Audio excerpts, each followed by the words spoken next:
Hello, this is Dale. I'm joined here by Mike, and welcome on this Sunday to the show.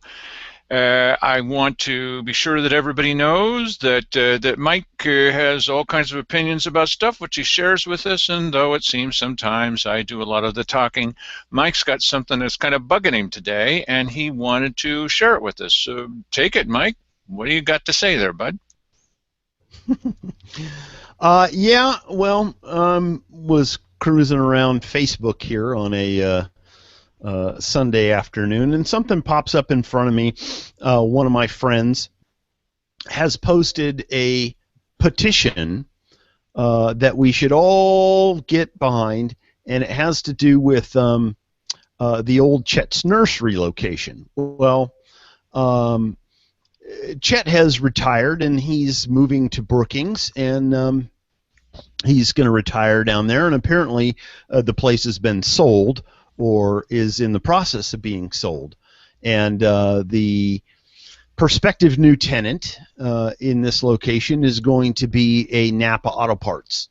Well, that got in the craw of some people, and so they have gone to change.org and set up a petition, which is, complaining that this is not the right fit for the downtown, where the Chet's nursery location is. And I guess, they're wanting something that fits a little bit better. And then, of course, they're saying things like, do we really want an out-of-place Napa Auto Parts in the heart of downtown, a place where people spill oil everywhere and spend hours working on their cars directly in front of where we have our city Christmas tree lighting and art walk. No, wait a minute. That's kind of a slur, isn't it? Well, no, but this is ridiculous. Look, if in ambiance, the big difference between Ashland and Grants Pass is that in Ashland, besides their politics, they've got things like cute little kite stores or cute little candle shops. Here, we've got cute little tire stores. That's Grants Pass. Yeah, I guess. But listen, I'm totally fine with if they can get some new hip restaurant or some new thing that fits into the ambiance that they're looking for.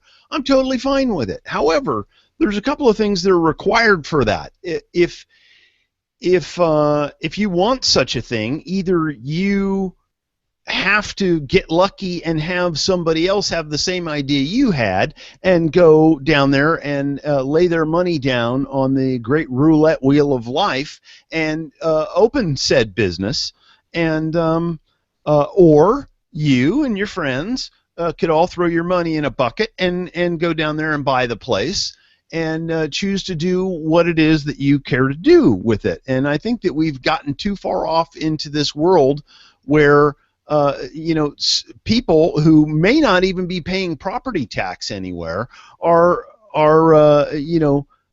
trying to keep people from doing things. People that are have worked very hard for their money and are wanting to start a business, and play the game of life here and hopefully end up profiting where they can have a decent retirement down the road. So anyway, that just sticks in my craw. I think, you know what, if you want to have a say, you can go buy the place yourself. Or you can go see Cheryl Walker and get her to pass an ordinance that matches, the way that you think the community should be. And if you're going to live in a commune, then first you pass this rule against having a Napa Auto Parts, and then you all get together at night and go kill Sharon Tate. Okay. Oh, jeez. All except for that last part. The thing that bothers me here, okay, all of this would be fine. What you're saying, if we went crazy and decided we were going to have an ordinance that only certain types of businesses are going to be in this area, and here's the list of businesses that are acceptable. Okay, cities can do that. Well, they However, have done it. This city has done that. They actually built a park right next to the guy's business and said, now you can't have a business of that kind next to this park. oh, geez, that's insane. But well, and I don't believe this is any less insane.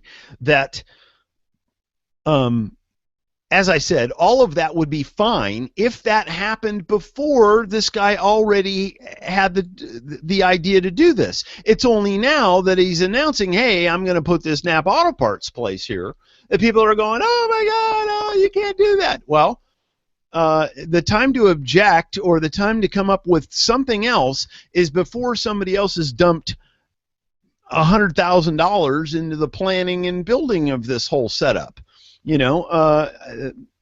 That to me is fundamentally unfair. Now, the area, the county that I moved from in Northern California, you don't get to do anything in that town with your property unless they poll your neighbors. And everybody No. gets together and we have a big meeting and they say, should we let Mike do that to his property? And everybody says, well, no, we shouldn't let him do it. And they come up with all kinds of reasons, but what the real reason is that they don't want you getting ahead because it's not them getting ahead. I mean, that's really Brother. what's going on there. It's some sort of jealousy thing. I'm not talking about, I want to burn the forest down and I want to pour oil on it, and then right after I pour the oil, I'm going to put salt on everything. What, It's not again? one of those. Again, yes, again, after, yeah, that's right, for the second time. And it isn't one of those things. And this guy, and listen, this idea that people were going to be changing oil in front of that Napa Auto Parts place, some people do open their hood and put some oil in there, but it's not like people are wrenching on their cars all the time at an auto parts place. It Man. happens from time to time, but it isn't what you're going to expect to see 24/7 at a place like that. So that's my big beef. I just think, you know what? If you want to have a say about something like that, there are better ways of doing it. Now, here's a guy has dumped a whole bunch of money. Listen, before they even announce anything, that the guy has spent a lot of money on permits. He's bought his way into a franchise. He's done all of these things. And now some punks are going to come along and, stick a burr under his saddle. I got a problem with that. I wish that kind of stuff wouldn't happen. Well, look how much That's effort they're putting in. I mean, this one guy goes onto a website and sits there during the day typing stuff. Gee, this sounds a little familiar. And then he causes all kinds of problems for the county. Hey, Yes, Dale, why did you do this? it wasn't me. That's my story, and I'm sticking to it. Yeah. Whoa. I just noticed that my mug has a lot of green in it. Did you notice that? Isn't that cool? What a cool effect. Oh, I see. It isn't that you're Yes. joining the Green Party of Oregon. It's just that there's a green screen behind him, and if he holds the Yes. mug up again, we can see the bridge showing through his mug. Yes. All right. You know what? Oh, it's a good Okay. thing he's So easily amused. What a perfect partner in this show. I make a joke. you had to Mike explain laughs. that. Could they not see that for themselves? I think they could see that. It's like Crying when out we had loud. the police chief on the other day. He's a funny guy. He laughs and jokes all the time. And we have him and the deputy chief on, and I'm saying, Mike later says, "Did you need to tell him it's a funny show?" Well, apparently yes, because I'm making little jokes. Admittedly, they're little jokes. And they're like, hey, Deadpan. Yeah. yeah, really. It was. It reminds me Yeah. of the bunny look of death. The bunny look of death. So you can't make any noises while I'm doing this. When bunnies, I had a girlfriend that had bunnies and cats. Okay, all right. What kind of show is this? Hey, it's the most popular kind of internet show. It's about cats. Okay, so Yeah. she had bunnies and cats. And whenever they get into a slight conflict, the bunnies had a way of dealing with the cats. What they do is this: if the cat was kind of like acting up according to the bunny would go, and that's the bunny look of death. I mean, you do that from one bunny to another, and man, they take that seriously. The cats go, so what? And I've never seen them do this with it. They just hit them on top of the head every time. The bunny would go, no, you got to be quiet while I'm doing this because, oh, now you're doing it again. Okay. It's absolutely essential for the cats to remain quiet while the bunnies are doing this. The bunnies would go, and the cats are supposed to back down, but the cats would go, what? And just hit them. Now these well, are the you would same. think. Go ahead.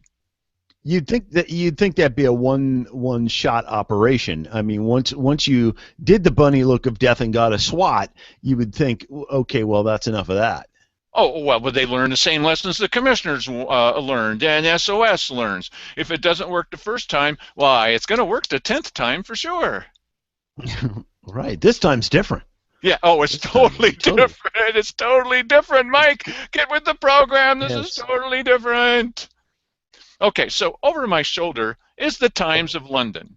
No to our one fan who says, every time you put that up there, it's like you work for it. No, I know I don't work for the Times of London. You know, pip, pip, old boy, I know that.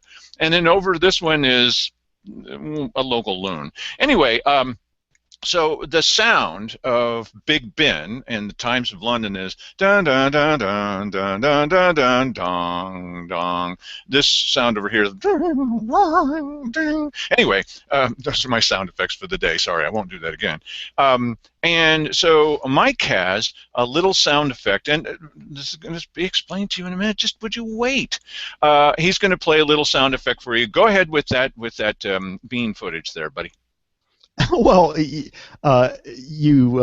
should have made your teaser a little bit longer because I had dumped that page. Oh, and no. So if you just okay, I'll go. So yes. we're at this meeting at the weekly business session where all the cool kids hang out.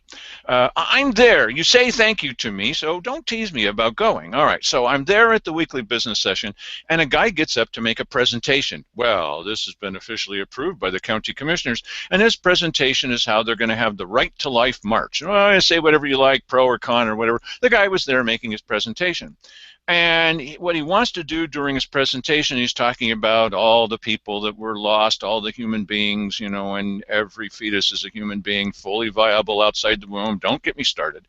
So anyway, he's saying, well, I want to play this bell tolling, and I'm slowing down a little bit.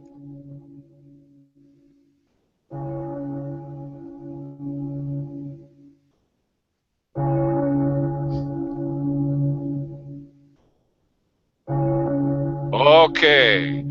Oh, that's really keeping the show lively. That's enough. So anyway, he wants to play this bell tolling while he's talking about all the statistics. You've heard the statistics ad nauseum. Anyway, he wants to play this. Now, okay, so what? He's at the podium. He's standing there with the microphone. He's got this little playback device in his hand, and he just wants to play this. Commissioner's saying, no, you can't do that. I can't? No. We haven't had a chance. Get ready for this. We haven't had a chance to review that yet. What? It's a bell tolling. It's not like a bell tolling and Dale Matthews telling jokes or what he perceives to be jokes. It's just a bell tolling. What's the problem? We haven't had a chance to review that before this meeting. What are you talking about? Review the bell tolling? They wouldn't let him play it.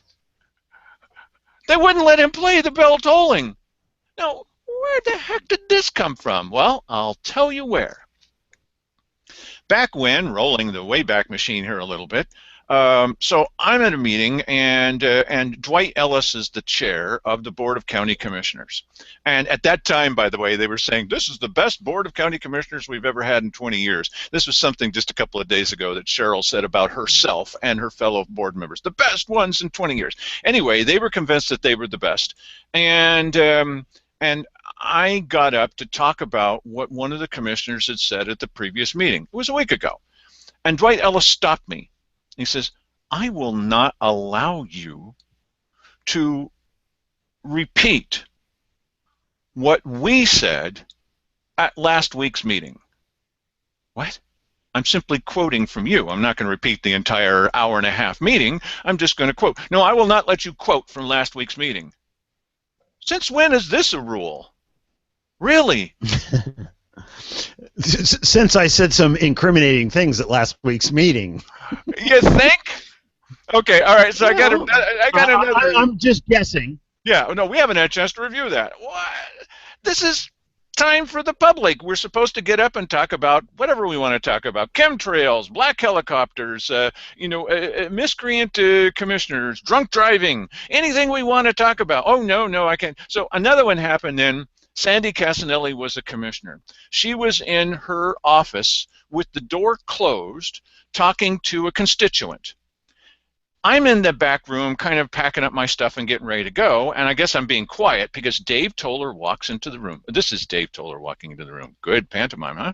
He walks into the room, and he goes up to her office door, and he leans over into the office door, and he's literally listening at the door. Really? Rika Brown said later. Well, that's what he was doing. Rika Brown said later, see if this makes any sense to you. Maybe he had indigestion. What? Rika? What? So anyway, that made just as much sense as a lot of the things she says. So he's leaning up against the door, and then I guess I made some little squeak, squeak sound, and he turns around, and he looks at me, and he literally runs out of the room. This was Dave Toller. This is the Dave Toller a lot of people didn't know. They didn't know this about Dave. So the next weekly business session, now what do you think I'm going to do? So, of course. I go to the next weekly business session, and I mention this event with Dave Toller. And he's looking stern, like, oh, I would never do such a thing. But I was there. And I said to Dwight Ellis, may I please play a video related to this?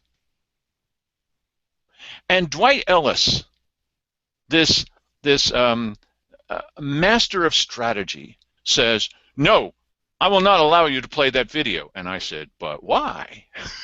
And he says, yeah, because it might affect the next election. Dave was running. And I said, you think? Yeah. No, but here's the perfect part, Mike. This is perfect. On one hand, you could potentially have, they'll never know, a video of a guy standing there. Not much action. I mean, so it's a little anticlimactic, however you say that word. Sounds like climate change. Anticlimactic. On the other hand, you don't know what the guy's doing. With him saying, no, I won't allow you. He could have had his pants down around his ankles. You don't know because Dwight Ellis is being so mysterious about it.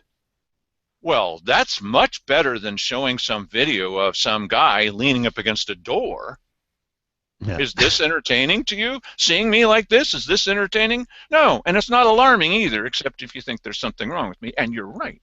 So, yeah, really? So they have this thing now, and lately it happened, during the last 4 years it happened, and you'll recall this story. So I'm at a meeting of the budget committee, the only one in the audience, blah, blah, I know.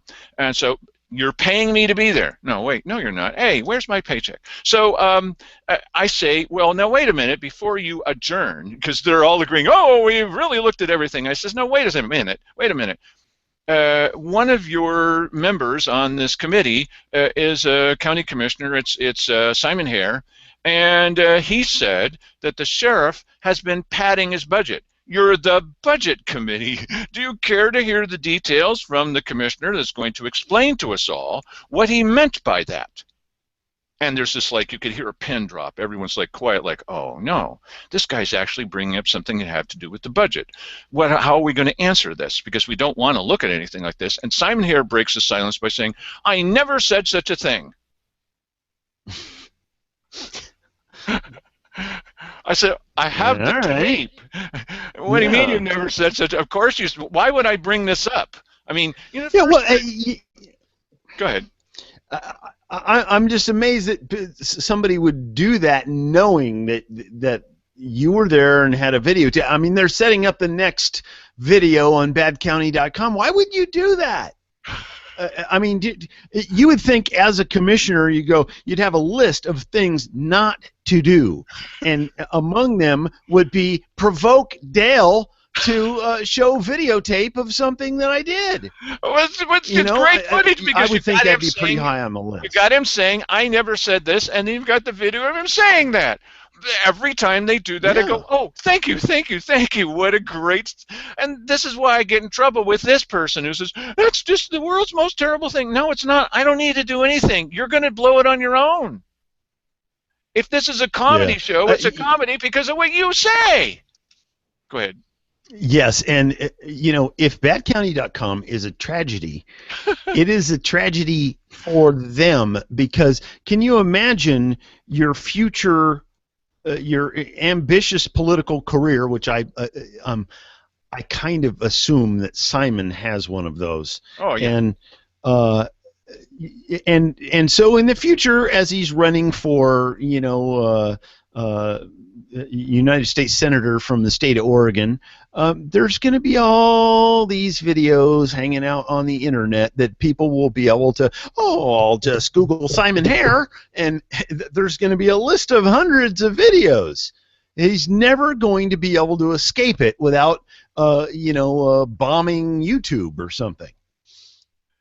It's going to follow him around. Think about this for the rest of his life. As long as there's an internet. Really? Right. Yeah. So it's like that old saying, we'll cross that bridge when we come to it. Except for Simon, I'll burn that bridge when I come to it. Well, it's I mean, it's going to be a new era. Because, I mean, YouTube's only been around since, I think, 2006. So that's relatively recent that it has hit the scene. And people's careers, that are in the developing stages, this is all going to be part of it. And, you know what, actually, in reality, people will probably be able to get away with a lot more because, people will be more forgiving knowing that YouTube is there. And that, we all did some stupid stuff. Oh, I don't buy that for a minute. I think politicians, the problem for especially Cheryl Walker and Keith Hick is they're still living by the old rules. Why? Well, what happened to the old rules where we used to be able to say something and lie about it, and everybody said, well, he said, she said. No, it's not like that anymore. You don't need to take my word for it. All you need to do is look at the tape, and there they are saying it, and I'm not talking on that tape. It's just playing, and, I never said such a thing. You're putting words in my mouth. Yeah, exactly. Where did the editing happen, Keith? Remember when that happened? Why does this guy think that he can walk around in public and hold his head up? We're allowing him to exist in this world of politics without laughing in his face every time he says something about decorum at meetings. Well, this will be their legacy. A part of their legacy is BadCounty.com, and that is why it's a tragedy. That's why it's a tragedy. So this guy can't. We have got this thing up there. It's an overhead projector. Big deal. I mean, it's not high tech or anything, and it's made by a company called Elmo, and so everybody calls it the Elmo, and nobody knows, does it mean the Cookie Monster or whatever? They don't know. Anyway, there's this little thing, and it used to be you could walk up, and it's an overhead projector. It's not even high tech in any way, and so you take whatever you have. It used to be sitting there right next to the lectern. It was there all the time. Now they took it away. Why did they take it away? Because we used to use it. Now, if you want, we need highly trained personnel. What? It's an overhead projector. It's like, from high school or something. It wasn't even needed to be threaded or anything. You just put something on it and it showed it. And so now they have a rule where, at first they had a rule where you couldn't use it. What? Why couldn't we use this? We used to be able to use it. No, we bought that with your money. We bought that with PEG access equipment, right? PEG access money, public education government access, so that you would have access to media, and this is your media that you're paying for, but now you can't use it. Why? Well, we haven't seen. Remember when I got up and I said, well, the commissioners decided they can't spend the 12 cents that it costs to put documents in the lobby, and so I've got this, and you're showing that, and I said, yeah, well, we haven't seen it yet. It's words to say, if the commissioners can't afford it, we can. How about if I just show it to you now? No, we've got to look at it ahead of time. What? Really? It's control. Yeah, yeah, that's what it is. And you know what? If we don't start educating ourselves a little bit more as a populace, you won't be able to avoid having people like this in power. And then if we ask you, for whom the bell tolls, it tolls for thee.